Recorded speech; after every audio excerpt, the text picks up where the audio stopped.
खुलुमबाय बाथ्रा जादों बिटिसि इलेक्शना दोनथ'नाय बायदिब्लाबो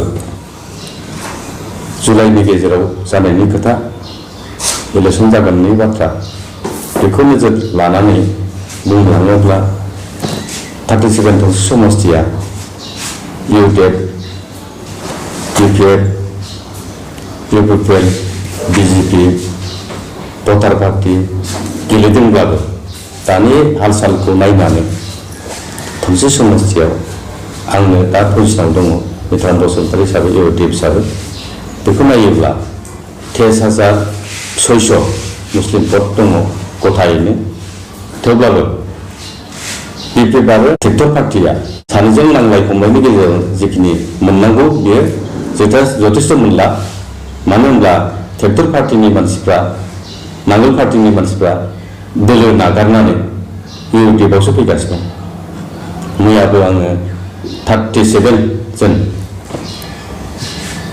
मुस्लिम भाइफोरखौ आं बजबना लादों आरो बिथांमोना आंनि दोलोआव फैफिनदों बेखौ नायोब्ला एक सिटायै जोङो 23,600 भटनि गेजेराव मिनिमाम 18,000निफ्राय 19,000सिम नेट जों भट मोनगोन बेनिफ्राय नन मुस्लिम हिसाबै नायोब्ला 12,000 एक्साइ फैगोन जेरै नेपाली बाङालि आदिबासि राजबंशी आरो बर'फोरा डिभाइड जागोन इउपिपिएलजों लोगोसे ट्रेक्टरजों माबाजों नांगोल पार्टिजों बिपिएफ हिसाबै गावस्रागोन बेखौ गावस्राना नायोब्ला मिनिमाम बिपिएफआ मोनगोन 10-11,000 इउपिपिएलआ मोनगोन कमु 10-11,000 बेनिफ्राय बारा मोननाय नङा थ' बेखौ नायोब्ला आं दा जि केलकुलेट खालामना मोनबाय गथायैनो जोङो बर' भटखौ मुस्लिम भटखौ नायनानै हिसाब खालामनानै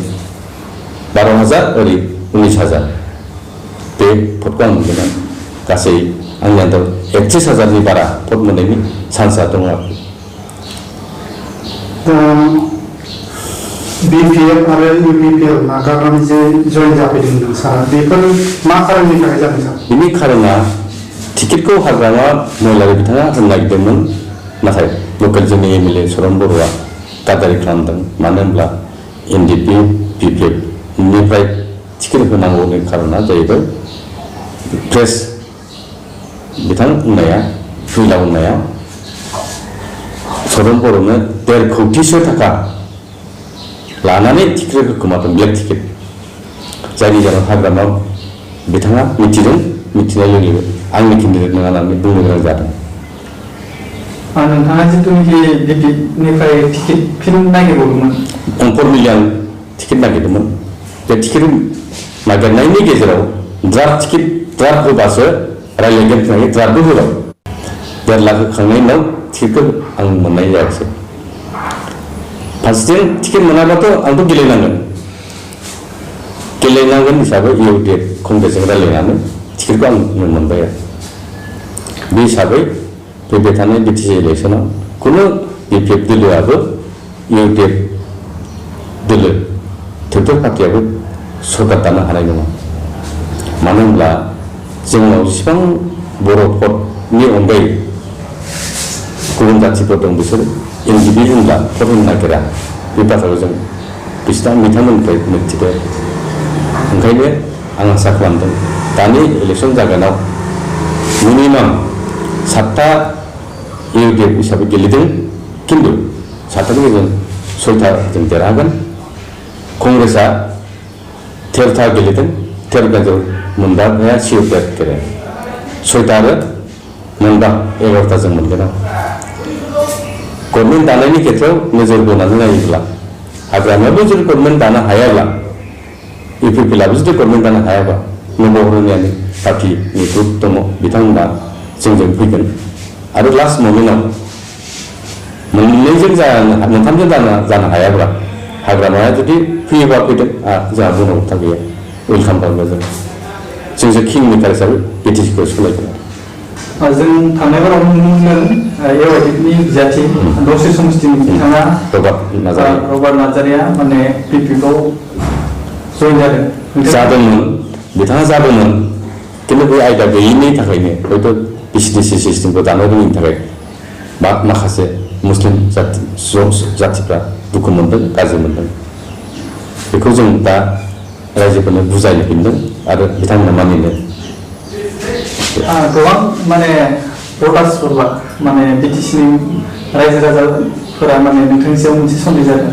देरहाखांनायनि उनावहाय हाग्रामाजों बुरजा खरा दं होननानै सन्देह जादों। हाग्रामाजों थांनाय थाङिया समा थांगोन। मानो होनब्ला जों किं मेकार हिसाबैसो थांगोन। मानो होनब्ला टटेल BCDC सिस्टेमाव इलेक्सन जानायनि उनाव जों कन्डिसनेलि जों BCDC चेयारमेनखौ दानो नागारगोन आरो एग्रिमेन्ट हिसाबै जों हगारना होनांगोन। नोंथांमोननिफ्राय जिथुनिखि AYDP आरो कंग्रेस एलायन्स दङ बेवहाय माने गमामायैनो नोंथांमोना सरकार दाना होनायनि सोरखौबा हेफाजाब लानानै सरकार दाना होनायनि अनजिमानि देरहायोब्ला सिबासो जागोन कंग्रेस बा AYDPनिफ्राय। सिट जाब्लाथ' आंनो जानो गोनां। आं सिगनेटर हिसाबै जानायनि खाबु दङ। हाग्रामा बिथांखौ नोंथांमोनजों फैब्ला जों बजबना लागोन। ना हाग्रामाया जुदि गभर्नमेन्ट दानो जुदि पजिसन फैयोब्ला अके जों बेखौ पजिसन खालामगोन। जिथुनिखि नैबेवहाय कारापसन आरो BTR एकर्डखौ लानानै इलेक्सन मोनसे माबा फैदों, इस्यु फैदों। BTR जादों। दा बे BTR नि माबा एकर्डनि जिथुनि दफाफोर बेखौ इमप्लिमेन्ट खालामनो नोंथाङा देरहालांबा मादि मावगोन? नाय BTR सुक्ति जानाया NDP ग्रुपफोरखौबो लाफानानै खालामदोंब्लाबो NDPफ्रा दा गावसोरजों गावसोर गोरोबलायियावनो मोनब्रैसो डिभिजन जानानै दङ। दा आंनि मिथिनायाव हाग्रामा दोलो BPPआवबो दङ आरो UPPआवबो दङ।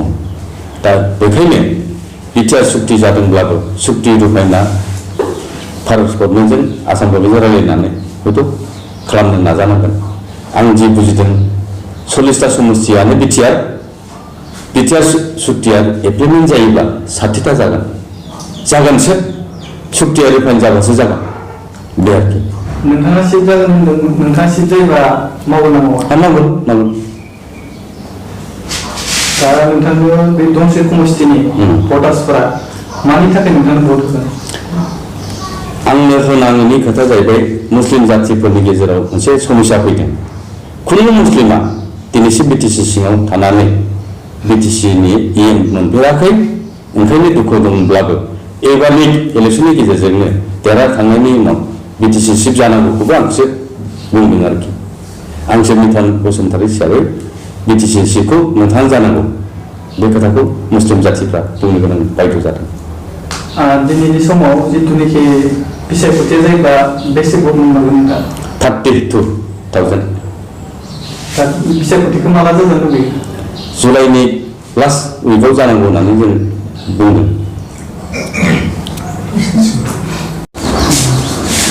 नोंथाङा जिथुनिखि खुंथायफोराव फैनानै सिट जानो हायोबा बोरैहाय BTCखौ दैदेनलांगोन?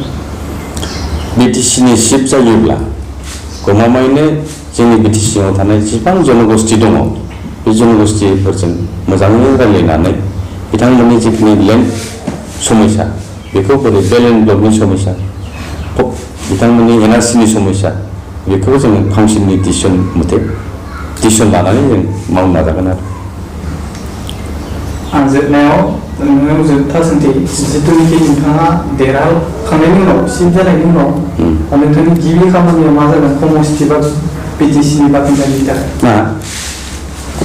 देरहानायनि उनाव गिबि खामानिया जाहैबाय BTR सुक्ति जानायनि गेजेरजों जे NDP केडार बिथांमोना जिखिनि बेसेबांबा बोसोर दावहा नांनानै बिथांमोना अस्त्र गारनानै दिनै सान्ति सुक्ति खालामबाय बेखौ वेलकाम खालामनांगोन।